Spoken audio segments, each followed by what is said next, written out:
नमः शिवाय। हर हर महादेव। जय शंकर की। ओम गुरुवे नमः। भक्तों जय शंकर की। भक्तों सभी कहते हैं कि ये चंद दिन की जिंदगी है, फिर रैन बरसेरा है और फिर पंछी को उड़ जाना है। लेकिन फिर भी आदमी नहीं संभलता, माया जोड़ता है, माया जोड़ता है और ये माया साथ भी नहीं ले जाता। कहते हैं माया जोड़ी कफन के जेब भी नहीं छोड़ी। तो एक पल भी, एक पहिया भी साथ नहीं जाएगा और फिर भी माया के पीछे भ्रमित हुआ रहता है यह इंसान। तो इन बातों को मैं भक्तों आपके सामने कुछ चंद लाइनों में व्यक्त करूंगा, आप समझने का प्रयास करें। छोड़कर सारे वतन को आप अकेला ही जाएगा। छोड़कर सारे वतन को आप अकेला ही जाएगा।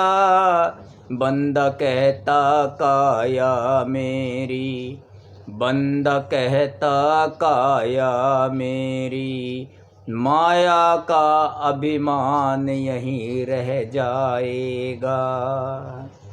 चांद सा तेरा बदन यह, चांद सा तेरा बदन यह खाक में मिल जाएगा। छोड़कर सारे वतन को आप अकेला ही जाएगा। कोई भी साथ नहीं जाएगा, ये कुटुंब का मेला यहीं रह जाएगा, सगा संबंधी सब यहीं रह जाएगा। छोड़कर सारे वतन को आप अकेला ही जाएगा। चांद सा तेरा बदन ये खाक में मिल जाएगा। बालापन लड़कपन में खेला, बालापन लड़कपन में खेला, जवानी में सोता रहा है तू। बूढ़ा हुआ मरने लगा फिर खाट में गिर जाएगा। बूढ़ा हुआ मरने लगा फिर खाट में गिर जाएगा। कोड़ी कोड़ी माया जोड़ी, कोड़ी कोड़ी माया जोड़ी, जोड़ कर घर जाएगा। जब निकलेंगे प्राण तेरे, जब निकलेंगे प्राण तेरे, यहाँ का यहाँ रह जाएगा।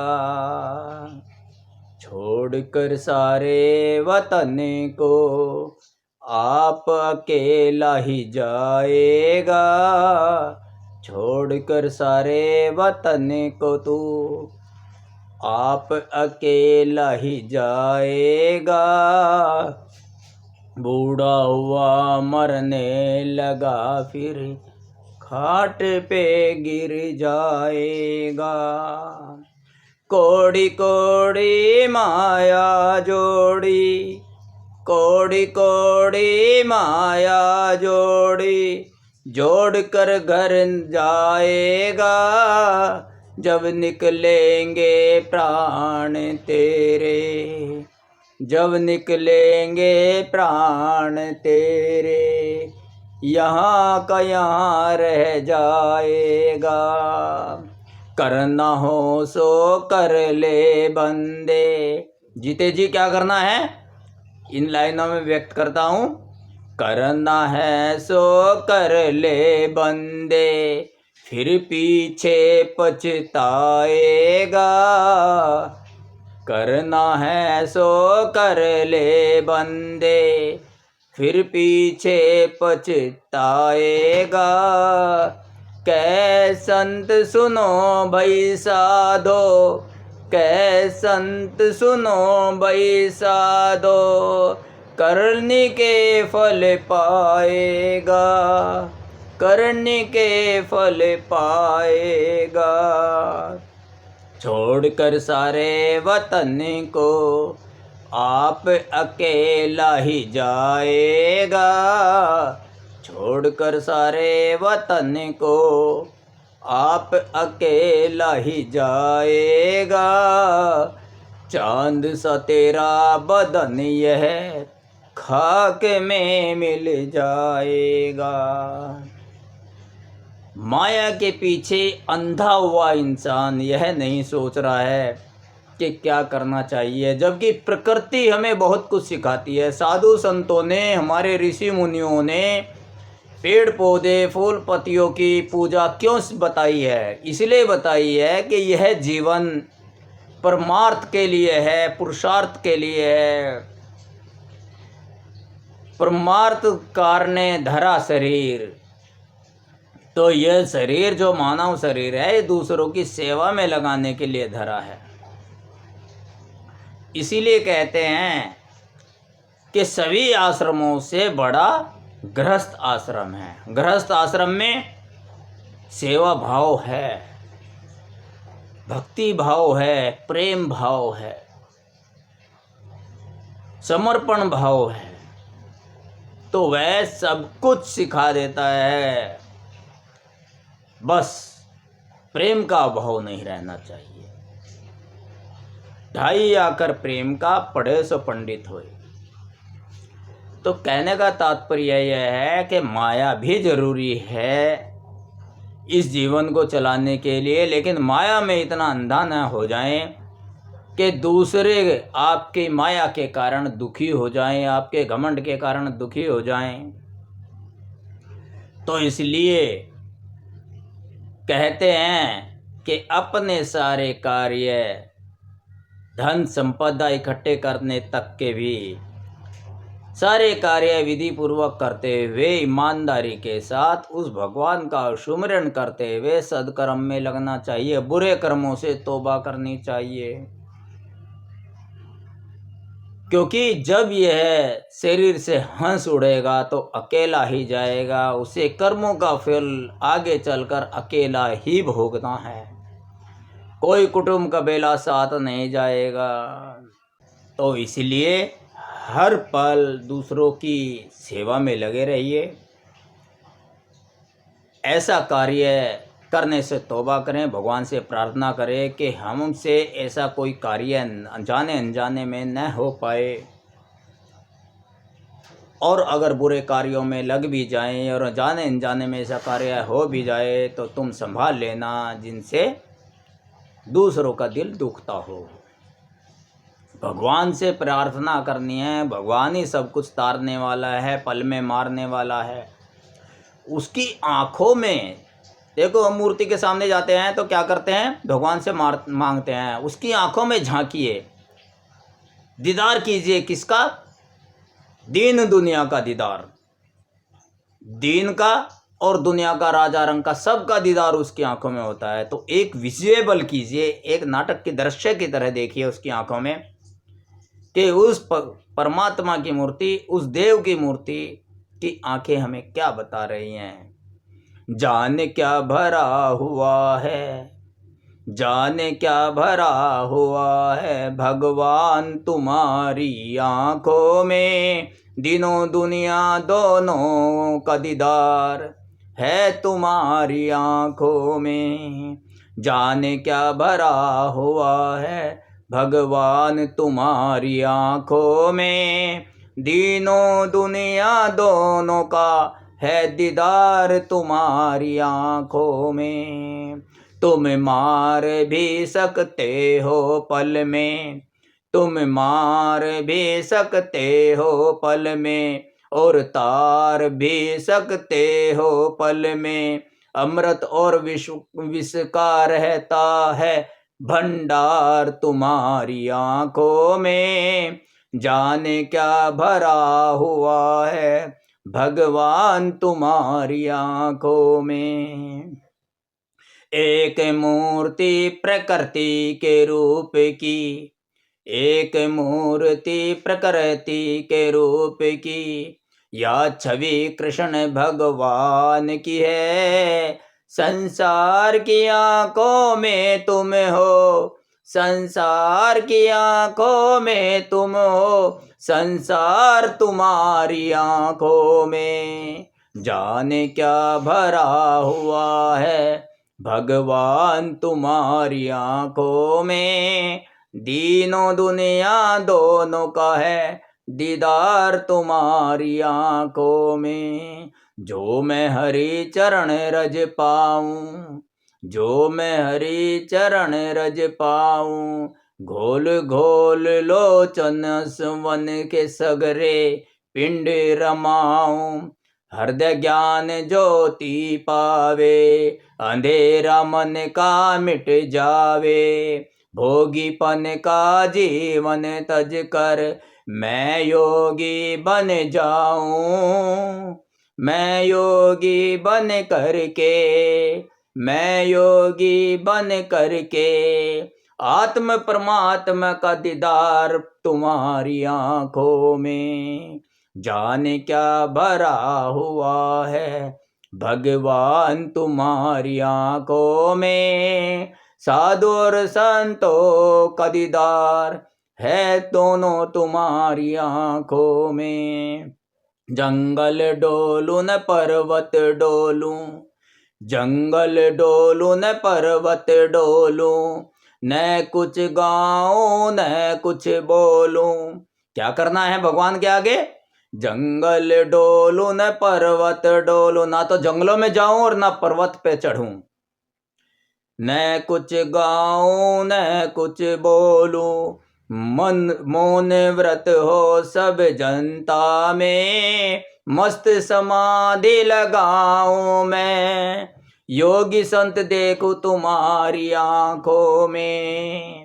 जाने क्या भरा हुआ है भगवान तुम्हारी आंखों में।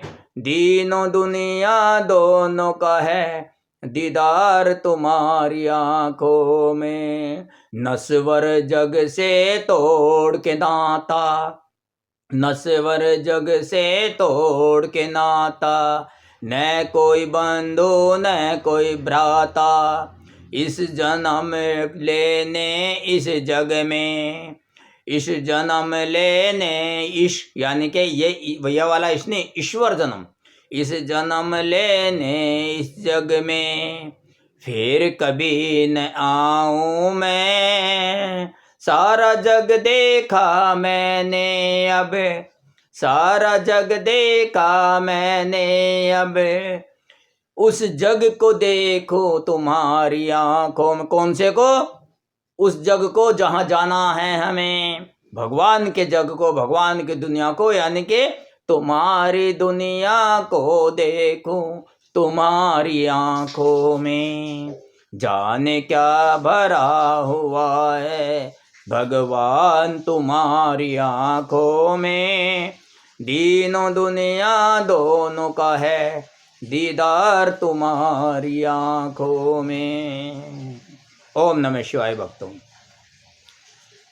इन कुछ लाइनों में मैंने थोड़ा प्रयास किया समझाने का। बार बार सुनकर इसे समझने का प्रयास करें। भगवान की आंखों में आपको अच्छा ही देखना है। जो भगवान की आंखों में उतर गया तो उसके दिल में बैठ गया। हमें आंखों के रास्ते भगवान के दिल में बैठना है तो हमारी मनोकामना तो स्वतः पूरी हो जाएगी। भगवान के सामने भिक्षुक नहीं बनना है, मांगते नहीं रहना है सदा, बस उसके दिल में बैठ जाइए।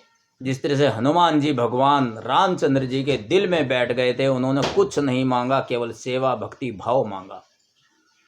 और आज रामचंद्र जी से पहले हनुमान जी का नाम लिया जाता है, तब रामचंद्र जी का जाप होता है तो वो अपने से पहले पुजवा देते हैं, अपने जैसा बना देते हैं भगवान। अगर भगवान से भगवान ही को मांग लो तो कुछ भी मांगने की ज़रूरत नहीं है, कभी भी मांगने की ज़रूरत नहीं है। वो राजा बनाता है, हम भिखारी बने हुए हैं। जब माला जपते हैं रामचंद्र जी की, प्रभु रामचंद्र जी की, तो क्या कहते हैं? हनुमान आ बैठो आसन पर, हनुमान आ बैठो आसन पर, जब लो माला राम की हो, जब लो माला राम की हो, हनुमान आ बैठो आसन पर, जब लो माला राम की हो। तो हनुमान जी को चौकी पहले दी जाती है प्रभु रामचंद्र जी की स्तुति करने से। तो भक्त को पहले पुजवा देते हैं भगवान, ऐसा उदार हृदय होता है उनका। तो प्रभु से प्रभु को ही मांग लो, प्रभु की मूर्ति के सामने हमेशा देखो सारे प्रभुओं की आंखें खुली हुई हैं, सारे देवताओं की आंखें खुली हुई हैं। बंद आंख से तो दीदार भोलेनाथ का होता है, महादेव का समाधिस्थ बैठे हैं, भगवान का होता है। देवताओं का दीदार तो खुली आंखों से होता है, इसलिए वो खुली आंखों की मूर्तियां होती हैं। केवल शंकर भोलेनाथ की मूर्ति आपको बंद आंख की मिलेगी, समाधिस्थ मिलेगी। कहने का तात्पर्य है, अगर देवताओं से कुछ ऐश्वर्य मांगना है, सांसारिक वस्तु मांगनी है, तो मांगने से पहले उसकी आंखों में झांकना है। इसलिए खुली हुई आंखें हैं, वो सब देख रहे हैं। और भगवान के पास जाना है तो मौन व्रती जानी है, समाधि अवस्था में जाना है। यानी कि खुली आंख से समझ ना आए खेल दुनिया का, बंद आंख से देख तमाशा दुनिया का। जब आपको संसार की चाहत नहीं होगी तो तब शिव में रमना होगा, बंद आंख करके अपने अंदर सब कुछ देखना होगा, सच्चाई के दर्शन आपको हो जाएंगे। सत्यम शिवम सुंदरम, सत्य ही शिव है और शिव ही सुंदर है। इस जग में कुछ भी सुंदर नहीं है, केवल सत्य ही शिव है और शिव ही सुंदर है। सत्य ईश्वर के दर्शन हो जाएंगे अंदर घुसने पर, अपने अंतःकरण में झांकने पर। इसलिए समाधिस्थ होना है, भगवान के पास जाना है। कृष्ण भगवान भी कहते हैं कि कोई लाखों करोड़ों में एक विरला होता है जो मुझे भजता है, मुझे यानी कि ईश्वर को भजता है, वरना अपने सुख सुविधा को भजते हैं, अपनी सुख सुविधा लेने आते हैं।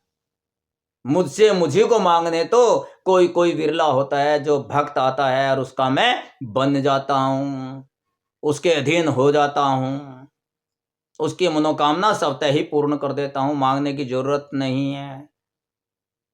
तो वो तो अंतर्यामी है। तो इसलिए आज आपको इस सत्संग के माध्यम से पता चल गया है कि महादेव को प्राप्त करना है तो बंद आंख से अपने अंदर झांकना है, कुछ भी नहीं मांगना है। और सुख समृद्धि ऐश्वर्य अगर चाहना है तो भगवान के चरणों को पूजना है और उसकी आंखों में देखना है देवताओं की जो मूर्तियां हैं। इसीलिए आंखें खुली हुई बनाई गई हैं उनकी। तो शिव को मौन अवस्था में प्राप्त करना है, समाधि में जाना है, अपने अंदर झांकना है। शिव हमारे अंदर बैठा है। देवता देने वाला, सुख समृद्धि सांसारिक वस्तुओं को, सुख वैभव को देने वाले देवता हैं, लेकिन हम उनसे आंखें चुराते हैं क्योंकि सदकर्म तो करते नहीं हैं। मैली चादर ओढ़ के कैसे द्वार तियारे आऊं, मन मैला मेरा तन भी मैला, मन मैला मेरा तन भी मैला, कैसे तुझसे आंख मिलाऊं। तो मन भी मैला तन भी मैला, कैसे आंख मिलाऊं। उजले कपड़े पहनकर कोई उजला नहीं बनता, केवल मन चंगा, कठौती में गंगा। मन चंगा होना चाहिए। अगर मन में मैल है तो कितना ही गंगा जल शिव ऊपर चढ़ा दीजिए, सब बेकार है। तो इन थोड़ी सी बातों में मैंने प्रयास किया कि भगवान आपसे क्या अपेक्षा रखता है, प्रकृति आपको क्या सिखाती है, आपको क्या करना चाहिए जो पूजा का फल मिले, आपके घर में सुख शांति रहे, वंश वृद्धि रहे, दुखों का सागर आपका सूख जाए, सुखों का सागर भर जाए, अर्थात दुख आपके जीवन से दूर हो जाएं और सुख के सागर में आप सदा आनंद से गोते लगाते रहें। इन्हीं दुआओं के साथ ओम नमः शिवाय, हर हर महादेव, जय शंकर की, ओम गुरुवे नमः।